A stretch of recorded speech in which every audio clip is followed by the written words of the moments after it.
सध्याच्या चढाओढीच्या युगात आपल्याला आपली नैतिकता कायम ठेवून कर्म करत करतच आपलं जीवन सार्थकी लावायचं आहे. स्पर्धेच्या नावाखाली भ्रष्ट आचरण न करता शुद्धाचरण करायचं आहे. अशा परिस्थितीत प्रत्येकाला श्रेयस मार्ग कोणता ते सांगते ती भगवद्गीता. हरिओम. आता कर्मयोगामध्ये कर्म काही बदलायचं नसतं ना. कर्तव्य कर्म, विहित कर्म, योग्य ते कर्म तसंच करत राहायचं आहे, यात शंकाच नाही आहे. पण त्याच्यामागची प्रेरणा बदलायची आहे, त्याच्यामागची प्रेरणा बदलायची आहे. आणि हा कर्मयोगाचा पहिला भाग आहे. आत्तापर्यंत आपण स्वतःच्या स्वार्थासाठी कर्म केलं, स्वतःच्या कुटुंबाच्या स्वार्थासाठी कर्म केलं. आता भगवंतानी आपल्यावर सोपवलेलं कर्म म्हणून करायचं आहे बरं का. कर्म करायचं आहे आणि प्रत्येक कर्म भगवंतासाठी करायचं आहे. आता बघा, नुसती कर्मामागची भावना बदलली ना की केवढा फरक पडतो पहा. फारच मोठा फरक पडतो. आत्तापर्यंत कर्माचा करता कोण होतं? मी होतो. त्यामुळे काय होतं, कर्तृत्व वाढला होता आणि माझ्या अहंकाराचीच पूजा होत होती ना. आणि दुसरं असं की एक त्याचं विशिष्ट फळ मिळावं अशी अपेक्षा पण होती. आता काय झालं, भगवंत करता मी नाही आहे, त्यामुळे त्याचं कर्तृत्व निर्माण होण्याचा प्रश्नच नाही. शिवाय त्या कर्माचं मी करता नसल्यामुळे त्याचं फळ मला मिळावं अशी अपेक्षाही असणार नाही. ही कर्मयोगाची पुढची पायरी आहे. मंडळी, आपण जेव्हा 3ऱ्या आणि 4थ्या अध्यायाचा अभ्यास केला तेव्हा या संबंधात मी एक उदाहरण सुद्धा सांगितलं होतं बरं का. की समजा आपण बाहेर निघालो आहे, आपल्या शेजारीने आपल्याला काय विचारलं की तुम्ही बाहेर जात आहे का, माझ्यासाठी एक काम करा. आपण विचारतो काय काम आहे.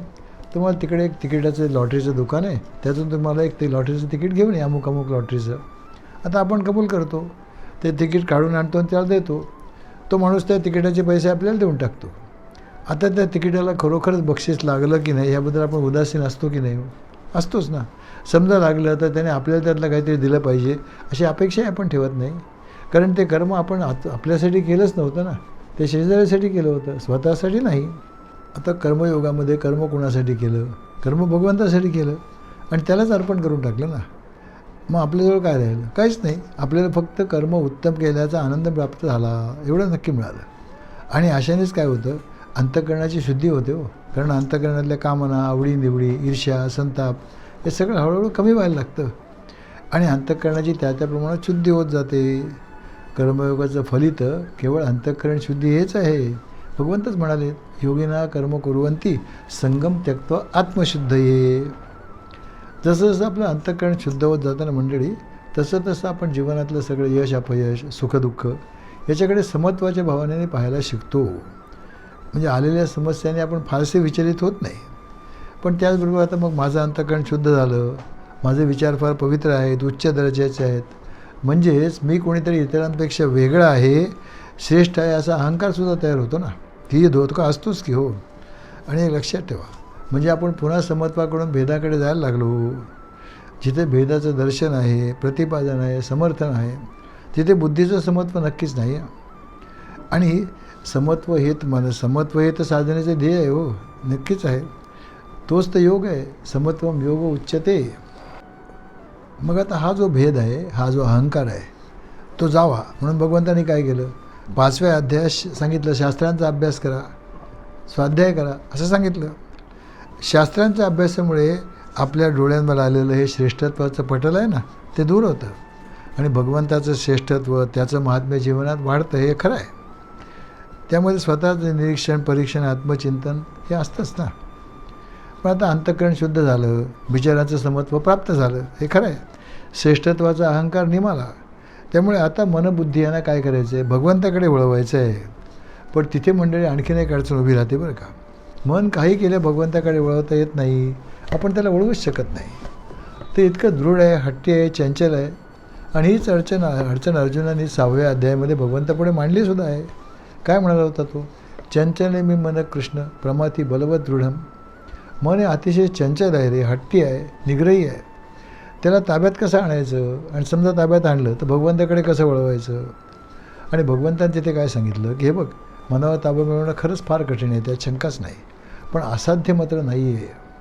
अभ्यासेनु तो कौंतेय वैराग्यानेच गृह्यते. वैराग्य आणि अभ्यासांच्या सहाय्याने मनावर हळूहळू ताबा प्राप्त करता येतो. अर्थात अभ्यास म्हणजे ध्यानयोगाचा अभ्यास, हे तर नक्कीच आहे. त्याचंच दर्शन 6व्या अध्यायामध्ये आहे. आता 6व्या अध्यायाचा अभ्यास आपण केलेला आहे. तेव्हा मी आपण असं सांगितलं होतं, आठवत असेल कदाचित, की पातंजल मुनींनी अष्टांग योगशास्त्र गठीत केलं, हे खरं आहे. त्यात मनावर ताबा मिळवण्यासाठी साधकांच्या दर्जाप्रमाणे आणि त्यांच्या कुवतीप्रमाणे 3 प्रकारच्या साधकांसाठी 3 प्रकारच्या साधना सांगितलेल्या आहेत. जे उच्च दर्जाचे साधक आहेत त्यांच्यासाठी त्यांनी सांगितलं, पातंजल मुनींनी काय सांगितलं, त्याने त्याच्यासाठी सांगितलं अभ्यास वैराग्याभ्याम तन्निरोधाः. अभ्यास आणि वैराग्यांची साधना सांगितली, म्हणजे भगवंतांनी तीच साधना सांगितली ना 6व्या अध्यायात, तीच पातंजल मुनी सांगतायत. पण मंडळी ती साधना उत्तम दर्जाच्या साधकांसाठी आहे, हो, उत्तम दर्जाचे साधक. पण त्यांच्यापेक्षा थोडं खाली मध्यम दर्जाचे साधक आहेत, त्यांनी काय करावं? पातंजल मुनी असं म्हणतात, तपस्वाध्याय ईश्वर प्रणिधान क्रिया योगा, ही साधना सांगितली. तप म्हणजे कष्ट घेणं, इतरांसाठी कष्ट घेणं नक्कीच, पण भरपूर चिडून बिडून नाही, चिडून नाही, आनंदाने, सेवेची संधी म्हणून ते कष्ट घेणं. आणि स्वाध्याय म्हणजे काय?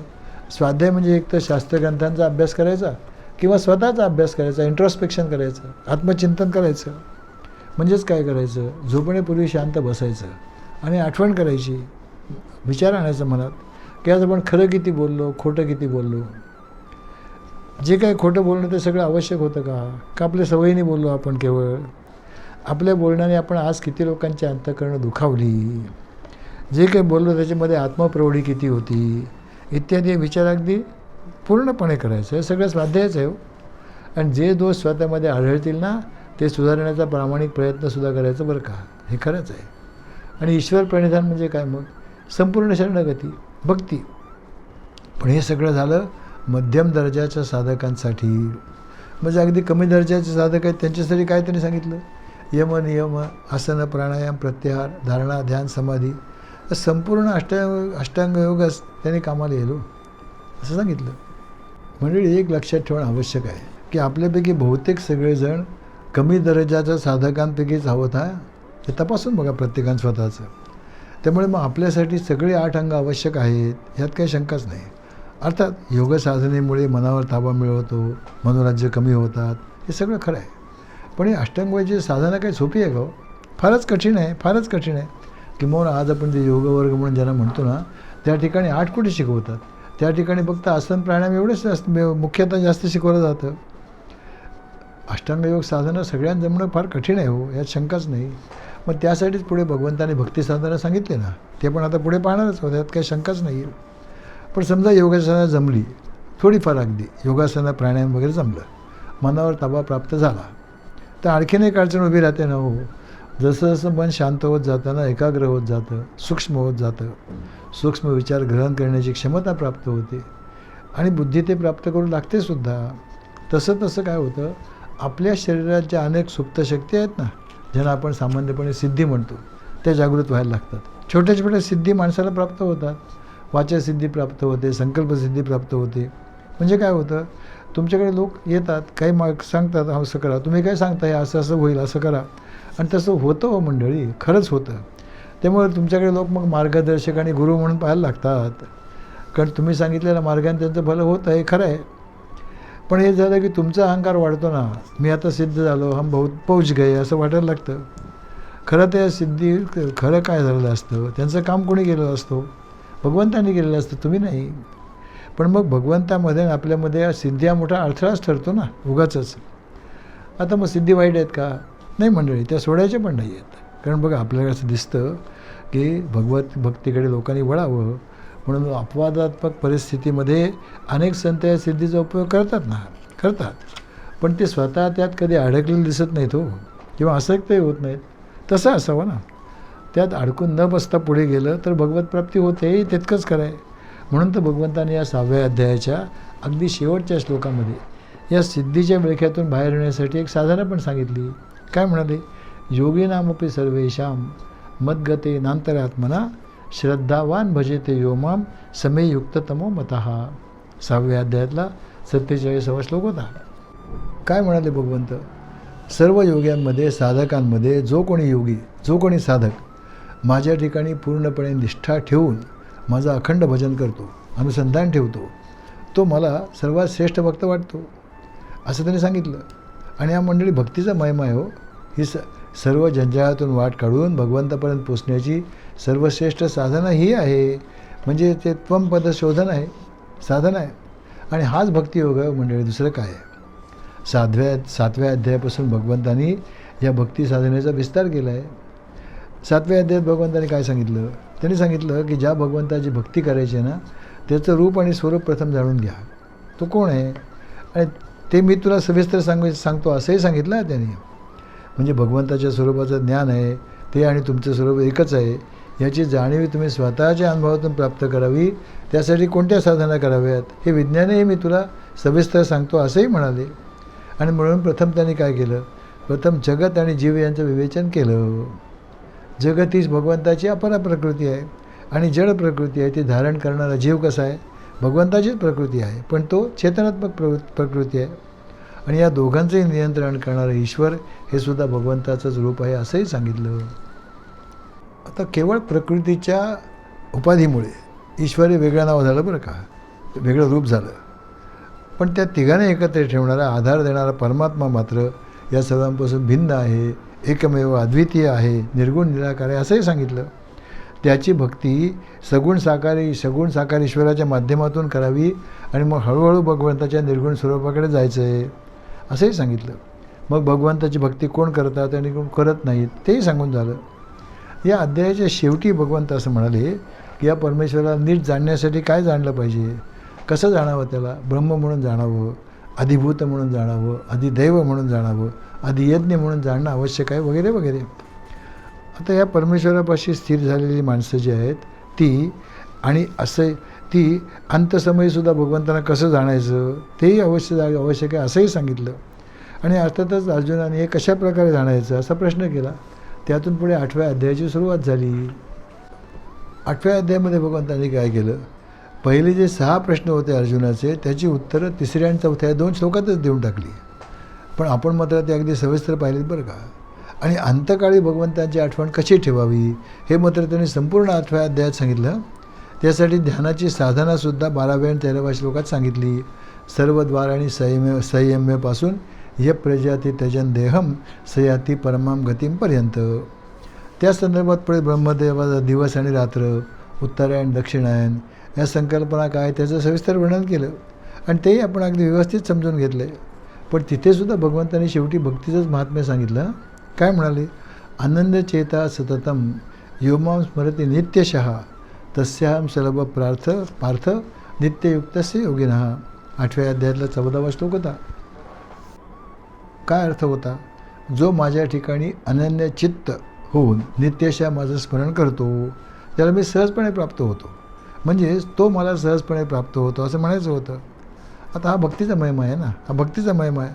ह्याचा विस्तार आणि मध्येच राहून गेलेला ज्ञानविज्ञान योग ह्याचा विस्तार हे आपण 9व्या अध्यायात संपूर्ण समजावून घेतले.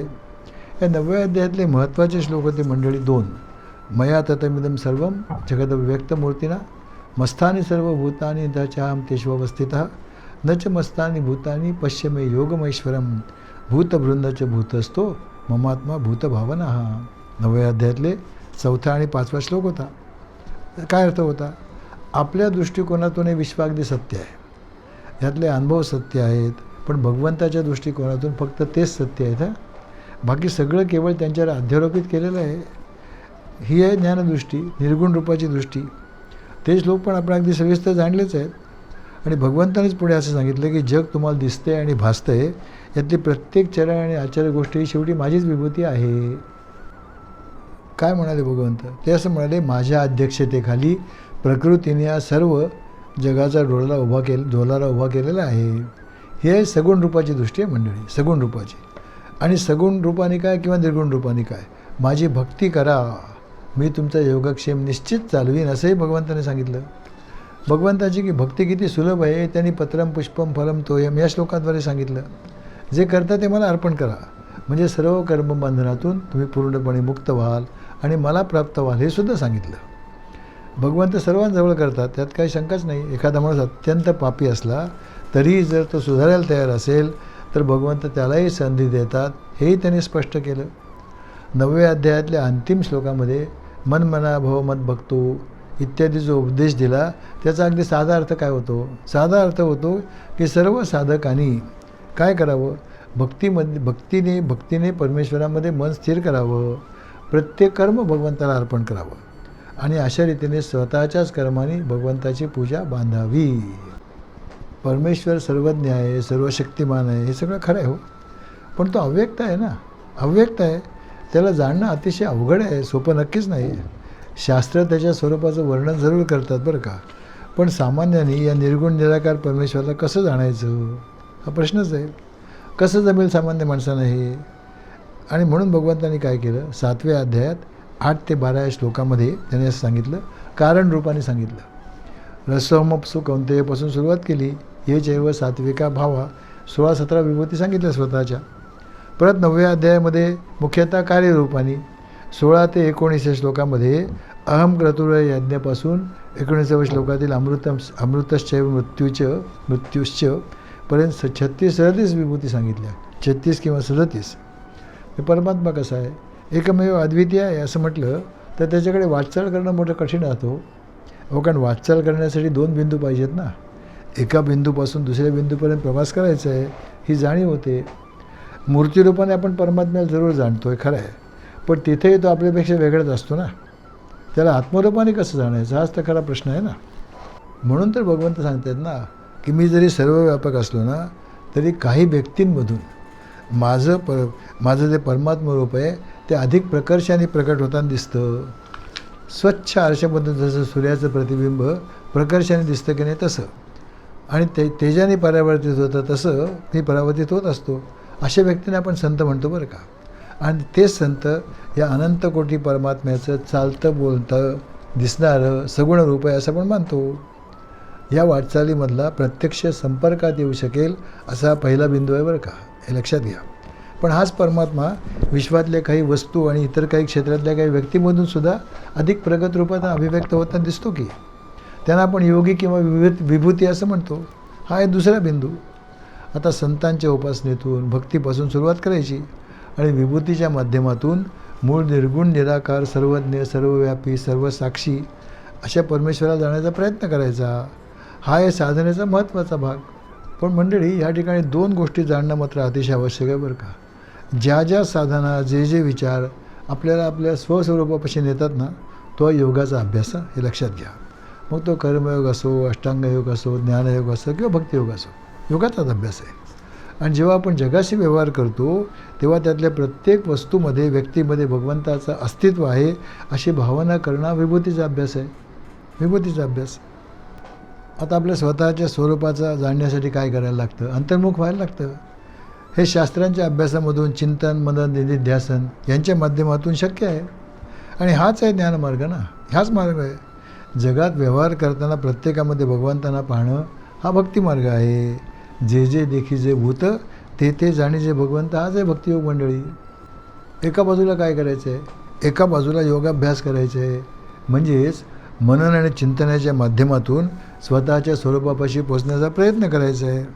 आणि व्यवहारामध्ये विभूतींचा अभ्यास करायचा आहे. या दोन्ही गोष्टी एकत्रित करायच्या बरं का, एकाच वेळेला करायचे आहेत. जोपर्यंत या दोन्ही गोष्टी युगपत म्हणजे एकाच वेळेला होत नाहीत ना तोपर्यंत आपण आध्यात्मिक जीवन जगतो आहे हे केवळ कल्पना होईल बरं का, तो खरं आध्यात्मिक जीवन नाही येते. आता हाच विचार भगवंतांनी 10व्या अध्यायात मुख्यतः विभूतीच्या रूपाने आणि 11व्या अध्यायात योग स्वरूपात देणार आहेत ते. आता आपण 10व्या अध्यायाला सुरुवात करूया पुढच्या प्रवचनापासून. हरिओम.